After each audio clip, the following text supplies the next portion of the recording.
नमस्कार, जेकेएन हिंदी न्यूज में आपका फिर से स्वागत है। बार्शी टाकरी में एमआईएम पार्टी पक्ष प्रवेश कार्यक्रम संपन्न। कई नागरिकों ने थामा पार्टी का हाथ। शुक्रवार 27 सितंबर को अकोला जिले के बार्शी टाकरी शहर प्रभाग क्रमांक 16 इंदिरा नगर परिसर में एमआईएम पार्टी की ओर से पक्ष प्रवेश कार्यक्रम का आयोजन जिलाध्यक्ष सैयद मोहसिन अली की अध्यक्षता में किया गया। इस कार्यक्रम में पार्टी के विदर्भ उपाध्यक्ष मुस्तफा पहलवान, मूर्तिजापुर विधानसभा चुनाव के भावी उम्मीदवार सम्राट भाऊ सुरवाड़े, बार्शी टाकरी तालुका अध्यक्ष हाफिज अय्याज, शहर अध्यक्ष कादिर जमादार, युवा तालुका अध्यक्ष फारूक खान, मोहम्मद तौफीक शेख, युवा तालुका उपाध्यक्ष अब्दुल मतीन, जावेद खान, मुदस्सिर खान, मोहम्मद अजमल, इफ्तिखार सैयद, मोबिन इमरान खान, रब्बानी, हाजी नईम साहेब मंच पर उपस्थित थे।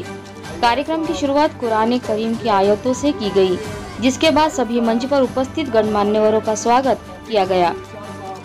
वहीं विदर्भ उपाध्यक्ष मुस्तफा पहलवान एवं जिला अध्यक्ष सैयद मोहसिन अली सम्राट सुरवाड़े ने अपने विचार व्यक्त किए।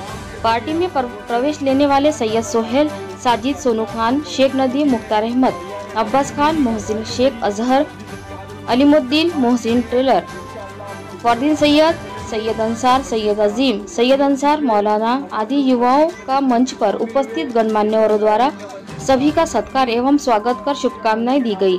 इस कार्यक्रम को सफल बनाने वालों में अलीमुद्दीन, रियाज अहमद, सैयद आसिफ, सैयद सोहेल एवं जबी डीके आदि का महत्वपूर्ण योगदान रहा। बार्शी टाकरी से रिपोर्टर शेख मुंतजीर के साथ कैमरामैन सुफियान की रिपोर्ट। हमारे साथ मौजूद है आज मूर्तिजापुर विधानसभा की एमआईएम के भावी उम्मीदवार सम्राट भाऊ सुरवाड़े। सर, आपको अगर से एमआईएम की ओर से अगर यहाँ पे मूर्तिजापुर विधानसभा का टिकट दिया जाता है तो सबसे पहले आप यहाँ के विकास के बारे में क्या करना चाहिए आप? सबसे पहले तो मैं बैरिस्टर असदुद्दीन ओवैसी साहब और इम्तियाज जलील साहब को चरण स्पर्श करता हूँ। और मेरे भाई ने, पत्रकार भाई ने जो सवाल मुझे पूछा है, मैं समझता हूँ कि आज की ये सभा का सबसे महत्वपूर्ण सवाल उन्होंने मुझे पूछा है कि अगर मुझे उम्मीदवारी मिलती है तो मैं क्या करने वाला हूँ। सबसे पहले जो भी सब पार्टियों के उम्मीदवार रहते हैं वो उनके जाहिरनामा में जो लिखते हैं, मैं आज बार्शी टाकरी की इस सभा से मेरा जाहिरनामा का पहला मुद्दा, अगर मुझे उम्मीदवारी मिलती है तो मैं जाहिर करता हूँ। अगर मुझे उम्मीदवारी मिलेगी और ऊपर वाले ने चाहा अगर मैं चुन के आऊंगा तो मेरा सबसे पहला और सबसे बड़ा काम एक ही रहेगा कि ये बार्शी टाकरी मतदार संघ के तमाम लोगों को कोई जात पात नहीं देखी जाएगी। सबसे पहला एजुकेशन फ्री और आरोग्य फ्री, ये मेरा सबसे पहला वादा रहेगा और वो मैं करके रहूंगा। ये मैं आज आपके सामने कसम खाता हूँ। कोई भी आमदार 20 साल से सत्ताधारी आमदार ये सरकार में है, रास्ते और नाले भी वो बना नहीं सके। एमआईडीसी उन्होंने बंद कर दिया, सुदगिरनी बंद कर दिया, कोई एमआईडीसी शुरू नहीं। जो एमआईडीसी शुरू थी, जो कारखाने शुरू थे, वो भी उन्होंने बंद किए। मैं सबसे पहले तो मेरे नौजवान युवकों को बेरोजगारी से निकालूंगा कि जो पुणे मुंबई में जाके काम की तलाश करते हैं, मैं यहाँ एमआईडीसी नए तरीके से लाके मैं सबसे पहले मेरे युवकों को यहाँ पे काम दूंगा। मेरे माता बहन को स्वयं रोजगार का उद्योग दूंगा, वो भी गवर्नमेंट से झगड़ा करके छीन के उनके निधि से दूंगा। क्योंकि ये डॉक्टर बाबा साहेब अम्बेडकर ने जो कॉन्स्टिट्यूशन लिखा है, जो फ्रीडम अपने को दिया है, वो बस इनसे अपने को लेना है। आने वाले टाइम में मैं एजुकेशन डिपार्टमेंट और आरोग्य डिपार्टमेंट जो फ्री दूंगा, ऐसे 100 सम्राट सुरवाड़े महाराष्ट्र में पैदा करूंगा। आज इतनी गवाही देता हूँ, अल्लाह बहुत बड़ा है, देने वाला भी हुआ है, लेने वाला है। ये सरकारी लोगों की जो भी अधिकारी रहेगा, अगर मेरे कौम का काम नहीं बन रहा है तो वो डंके के चोट पे करके लूंगा। सर, जैसा कि वंचित बहुजन आघाड़ी में आपने काफी दबंग नेता के तौर पर काम किया है, आपका पार्टी छोड़ने का सबसे बड़ा कारण क्या था कि आपने एमआईएम पार्टी में प्रवेश लिया, उस पार्टी को छोड़कर?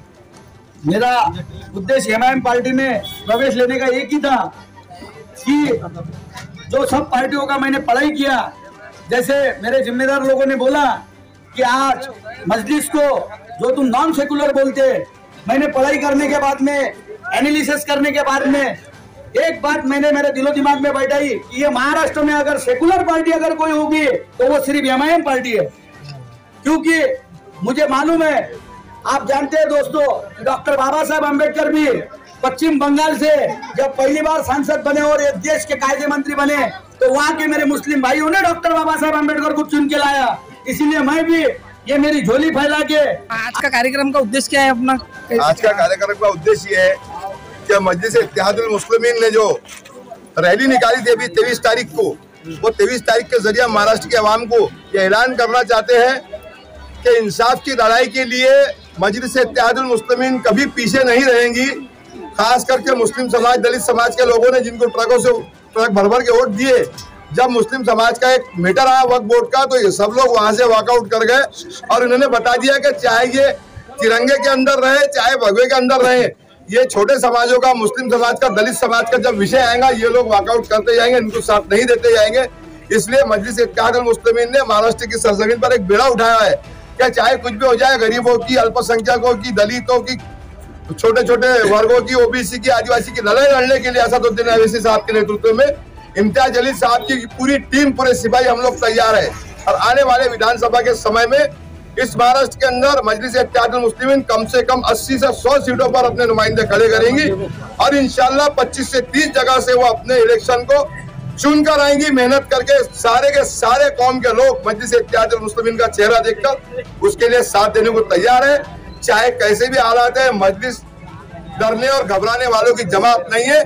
मजलिस हमेशा बैरिस्टर असदुद्दीन साहब के नेतृत्व में बाबा साहेब अम्बेडकर ने जो संविधान लिखा है, उस संविधान के जरिए इस देश के गरीबों को, शोषितों को न्याय दिलाने का काम करेंगी, हक इंसाफ की आवाज को बुलंद करने का काम करेंगी और ढोंगी लड़ाई लड़ने का काम कभी नहीं करेंगी। जो भी लड़ेंगी सच्चे दिल से, क्योंकि मजलिस इत्तेहादुल मुस्लिमीन गरीबों की पार्टी है, मजदूरों की पार्टी है, छोटे छोटे वर्गों की पार्टी है। आने वाले समय में मजलिस इत्तेहादुल मुस्लिमीन की अगर सरकार नहीं भी बनी तो मजलिस इत्तेहादुल मुस्लिमीन के बिना सरकार नहीं बनेगी इस महाराष्ट्र के अंदर। तो सर आज जो लोगों ने आज जो प्रवेश किए थे, कितने लोग थे वो? आज प्रवेश दिए जो बच्चों ने, तो इनका उद्देश्य ये है, ये बार्शी टाकली तालुका है, इनका उद्देश्य ये है कि इन्होंने सारे पक्षों को आजमा के देख लिया और इन्होंने देख लिया, सबको देखा बारी बारी, अब है एमआईएम की बारी। तो हिसाब से सारे लड़के अपने इंसाफ की लड़ाई एमआईएम के प्लेटफॉर्म से इंशाल्लाह आगे की लड़ाई लड़ेंगे। इसमें हमारे दलित भाई भी साथ में है, हिंदू भाई भी साथ में, छोटे छोटे वर्ग भी हमारे साथ में है। तो आज कितने लोगों ने कम से कम प्रवेश करे इसमें? आज कम से कम 70 लोगों ने प्रवेश किया और ये सब आपके सामने है। और पूरे जिले से हमारे जिले के सदर मोहसिन भाई बहुत मेहनत से काम कर रहे हैं। हम भी जहाँ जहाँ आवाज दे रहे हैं, हम भी उनके साथ में कंधे कंधा लगाए हैं। जहाँ जहाँ मैं हूँ वहाँ वहाँ मोहसिन भाई है।